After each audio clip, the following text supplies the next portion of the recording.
Hello అండి, good morning అందరికీ. ఈరోజు మాత్రం పని ఫుల్ ఉందండి ఇంట్లో. ఎందుకంటే పొద్దున పని మా చిన్నోడి మధ్యలో టిఫిన్ చేయక 5-6 రోజులు అయింది. మమ్మీ టిఫిన్ చేయి, ఊకే రైసే అవుతుందని అన్నాడు. అనసరికనే ఈరోజు పొద్దున్నే లేచిన. నేను ఇడ్లీకి నానబెట్టిన. నైట్ అది అసలు మర్చిపోయినా, నేను ఇడ్లీ పప్పు రుబ్బడం కూడా. తర్వాతకి మళ్ళా పడుకునే ముందు గుర్తుకొచ్చింది. వచ్చి తర్వాతకి మళ్ళీ లేచి ఆ 10 గంటలకు ఆ మినపప్పు రుబ్బి ఇడ్లీ పిండి నానేసి మళ్ళీ పొద్దున్నే మళ్ళీ బాబుకు స్కూల్కి అందియాలి కదా. ఆ ఇడ్లీ చేసుడు, మళ్ళీ చట్నీ చేసుడు, మళ్ళీ లంచ్ కోసం అని అన్నము కర్రీ అవన్నీ చేయాలి కదా. అందుకోసమని పొద్దున్నే లేచి ఈరోజు మాత్రము పని మాత్రం ఎంత తొందర చేసినా తీరలేదు.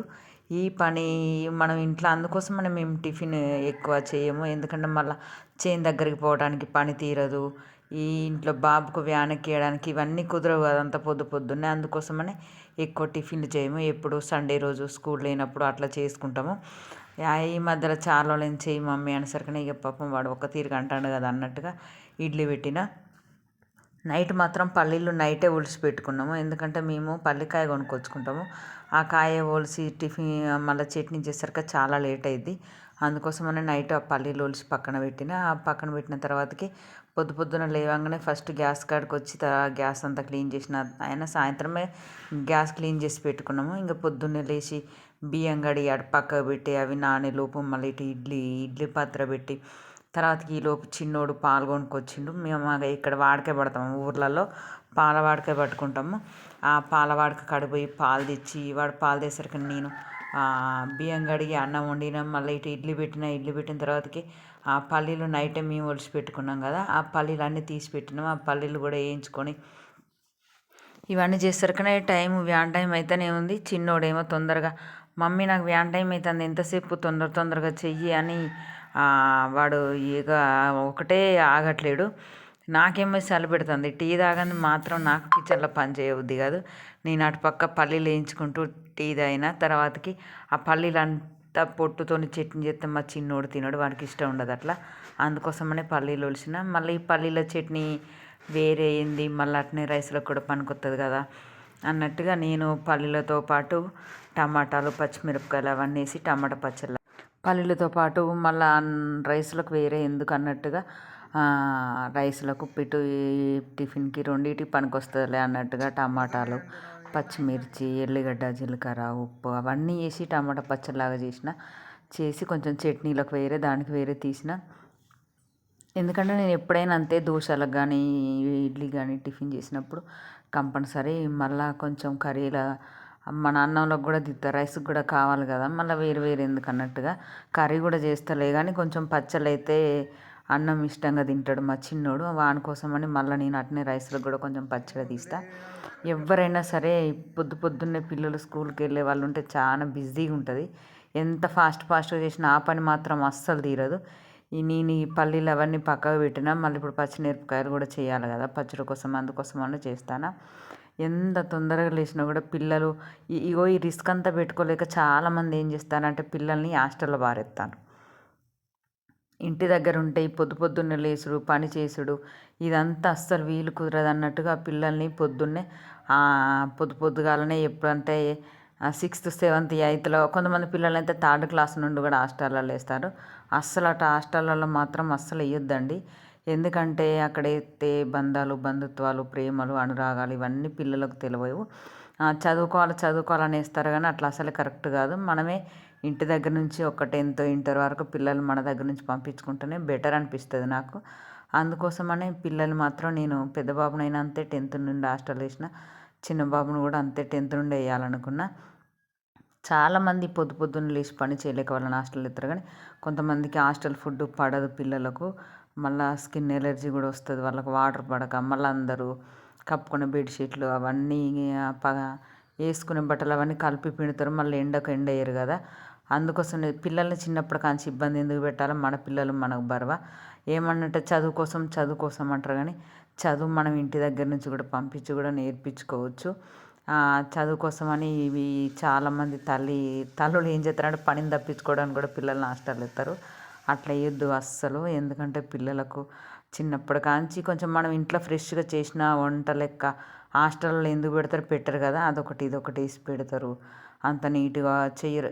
ఎంత ప్రైవేట్ హాస్టల్ అయినా సరే వాళ్ళకింత మిగులుబాటు చూసుకొని పిల్లలకు వచ్చిరాని తిండి అంతా పెడతారు. వాళ్ళు ఎంత మనం ఎన్ని లక్షలు కట్టినా సరే. అందుకోసమనే నాకు పిల్లల్ని చిన్నప్పటి కాంచి చాలామంది అన్నారు, పిల్లల్ని హాస్టల్ లేక మీరు ఇంటి దగ్గర ఉంచుకుంటారు, తిరుగుతారు, అది ఇదని. అయినా సరే నేను ఎవరి మాట వినిపించుకోలేదు. పిల్లలు మాత్రం 10th కానుంచి హాస్టల్లో వేసిన, కంపల్సరీ వేస్తాం. మా పెద్ద బాబుని అట్నే వేసిన, చిన్నోడిని కూడా నెక్స్ట్ ఇయర్ 10th కదా, అప్పటి నుంచి హాస్టల్ వేస్తా. అప్పటి వరకు మనం పిల్లల కోసం చేస్తూనే ఉండాలి.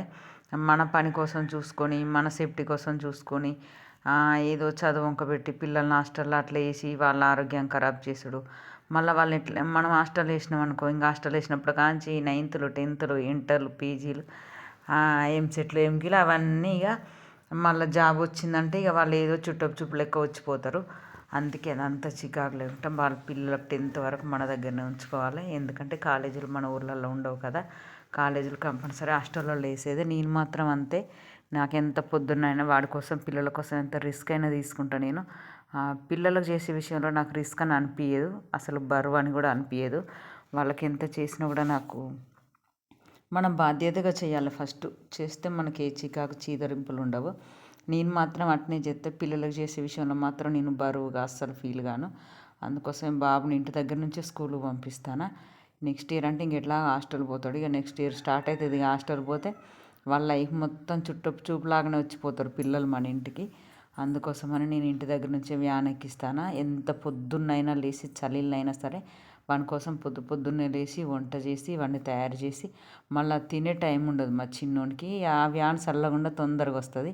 ఆ తొందరగా వచ్చేటప్పుడు తినే టైం ఉండదని పొద్దున్నే కొంచెం వంట చేసింది ఉంటుంది కదా, ఇటు మళ్ళీ వేరే పని అయితే అంటే కూడా అటు నేను వానికి 2 ముద్దలు తినిపించైనా పంపిస్తాను. టిఫిన్ అయినా సరే, చాయ్లో బిస్కెట్లు అయినా సరే, ఏదైనా సరే తినిపించకుండా మాత్రం అస్సలు పంపించను. ఎందుకంటే మళ్ళీ లంచ్ టైం వరకు వాడు ఆకలికి ఆగడు కొంచెము. మనం అందుకోసం పిల్లల్ని అట్లా ఇబ్బంది పెట్టకుండా మనం ఒక్క అడుగు ముందుగా లేచినాం అనుకో, కొంచెం పొద్దున్న లేస్తే వాళ్ళకి ఏ రిస్క్ లేకుండా స్కూల్కి పంపించవచ్చు. ఇక్కడ నా పని ఏమైందంటే పచ్చిమిరపకాయలు గోలినాయి, పల్లీలు ఏంపుడు అయిపోయినాయి, ఇప్పుడు టమాటాలు ఉడుకుతున్నాయి. ఆ టమాటాలు మాకు చేనులో కొన్ని వెళ్ళినాయి, అందుకోసం తొందరగానే ఉడికినాయి. అవి మెత్తగానే అంత చూడండి ఎంత తొందరగా ఉడికినాయో. మన జ్యూస్ లాగా ఎక్కువ వచ్చినాయి. మన కొన్ని అయితే అంత తొందరగా ఉడకవు. ఈరోజు మాత్రము టమాటా చట్నీ, ఇడ్లీలకు పల్లీలు టమాటాలు వేసి చట్నీ చేసిన బాగున్నది. చూడండి, నేను చట్నీ చేసినప్పుడు కొంతమంది ఎక్కువ లూజు చేస్తారు కదా, నేను మాత్రం లూజ్ చేయను. ఎందుకు నాకు అసలు అట్లా ఇష్టం ఉండదు కూడా లూజ్ చేయడము. ఇప్పుడు బాబును స్కూల్కి పంపించిన, ఆ బాక్సులన్నీ పెట్టి ఇడ్లీలు తినబెట్టిన. వానికి తినే టైం లేదు.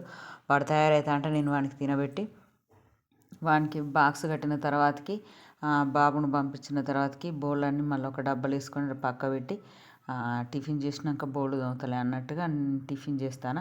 తర్వాతకి ఇంకా చాలా పని ఉన్నది, మళ్ళీ బట్టల పని ఉంది. ఇట్లా అట్లా పని లేకుండా ఏం లేదు. ఈ ఇంటి దగ్గర బాబు పిల్లలు స్కూల్కి పోయినాక కూడా చాలా పని ఉంటుంది ఇంట్లో. ఈ అంట్లు చదురుడు, ఇల్లు బందురోకుడు, మళ్ళీ కిచెన్ అంతా ఇందాక వంట చేసిన కదా, అదంతా గ్యాస్ కాడ అంతా గలీజ్గా పడి ఉంటుంది కదా, అదంతా మళ్ళీ క్లీన్ చేసుడు. ఈ కొంచెం టిఫిన్ చేసినాక మళ్ళీ పనులన్నీ చేయాలి. నేను మాత్రం ఈరోజు బాబును స్కూల్కి పంపించేంతవరకు పొద్దున్న లేసి ఆడావిడైంది పని. ఈ పని అంతా చేసుకొని బాబును స్కూల్ పంపించిన తర్వాతకి నిమ్మలంగా కూర్చొని టిఫిన్ చేస్తాను. ఈరోజు మాత్రం ఇంత హార్డ్ వర్క్ అయింది నాకు. బాయ్.